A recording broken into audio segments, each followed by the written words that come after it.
તો રાજકોટ અને અમદાવાદ કે જ્યાં ડુંગળીના જે ભાવ છે તે ગગડ્યા છે, ડુંગળીના ભાવ તળિયે બેસી ગયા છે।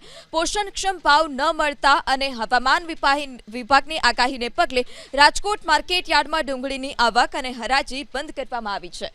યાર્ડમાં ડુંગળીની આવક બંધ થતાં ખેડૂતોને હવે ડુંગળી જે છે તે ઓછા ભાવે વેચવી પડી રહી છે। 1 કિલો ડુંગળીના ફક્ત ₹1 સુધીના ભાવ મળતા ખેડૂતોને આર્થિક નુકસાની વેઠવાનો વારો આવ્યો। સારી ક્વોલિટીની ડુંગળીના ભાવ માંડ 150 થી ₹200 સુધી મળી રહ્યા છે। ખેડૂતોનું કહેવું છે કે પોષણક્ષમ ભાવ ન મળતા ડુંગળીના જે ભાવ છે તે તળિયે બેસી ગયા છે અને ડુંગળી પર કટર ફેરવવાની ફરજ પડી છે।